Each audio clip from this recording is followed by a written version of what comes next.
Hey there, this is Gretchen, VSG for me. You're watching Proof Weight Loss Surgery Works. It is Tuesday, June 6th, 2017. I apologize for the glare and the car video and the jumping of the camera, but as we all know, sure, ambulance, you can go first. Sometimes a car video is all we can do or all the time we have. So this week's topic encompasses choices. How do you make the good, better, and best choice as a weight loss surgery patient? How do you ensure those choices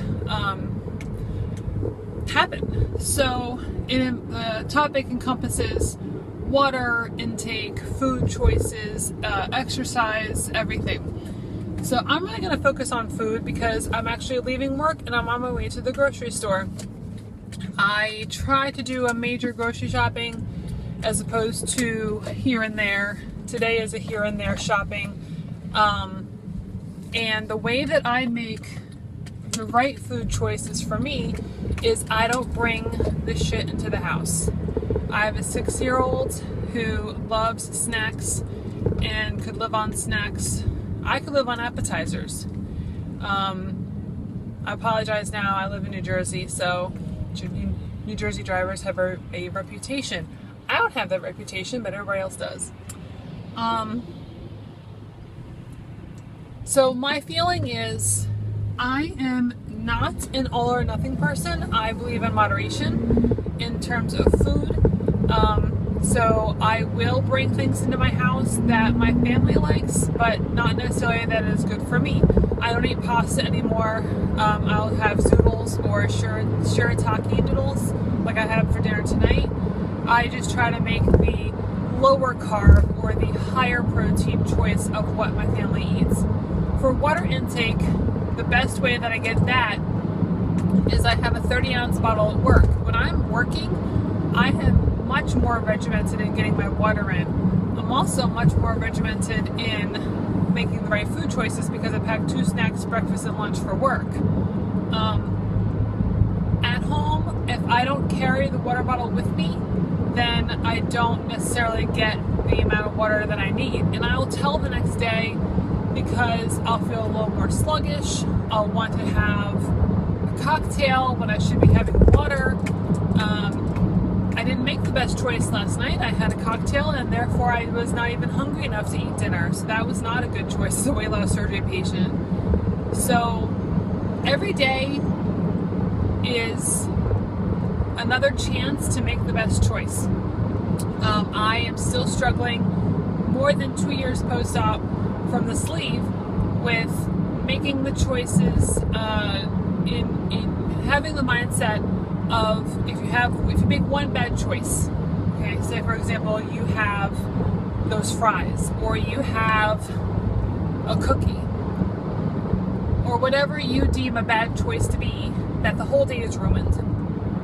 That is a mental game that I am still struggling with, to not just throw my hands up and say, screw this, the day's lost, why bother going for the walk after dinner? Why bother, trying to get my water up to 100 ounces because I had cookies at lunch or something like that. So that is a struggle that I still make almost daily. Getting better at it with not just throwing the day away. In terms of exercise, that's probably my biggest struggle. I enjoy exercise that does not feel like work, and I probably sound crazy to a lot of people, but running is like that for me. Just throw on some music, get out there by myself, go for a run. But if I make some bad choices, if I have a couple drinks, I feel like, what's the point? That mental game does not go away. And I'm sure I could speak for those that are post-op or the veterans, depending on how far out you consider a veteran.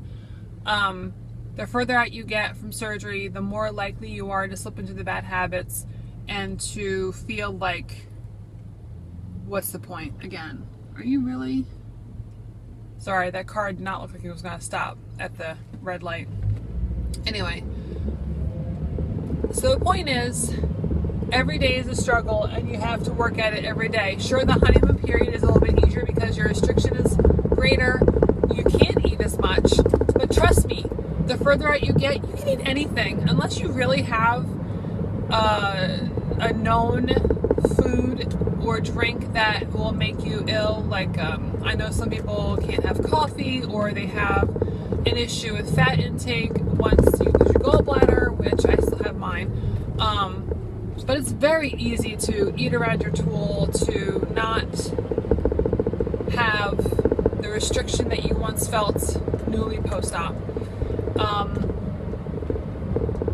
I advise to get in touch with your surgeon, touch base with people that you can rely on and trust in the community. There are plenty of people out there willing to listen. If you feel like you're alone, reach out, just post in a Facebook group, or private message somebody that you think may have gone through what you're going through, because making those choices is still a struggle. It does not get easier. I don't mean to scare anybody or sound like a Debbie Downer, but it is what it is. So right now I'm going to go buy some fruit, because that's my biggest thing now. Fruit, yogurt, cheese, meat. Yeah, that's it. Okay, everybody have a great week. Tune in for another episode sometime this week, and I'll see you next Tuesday. Bye.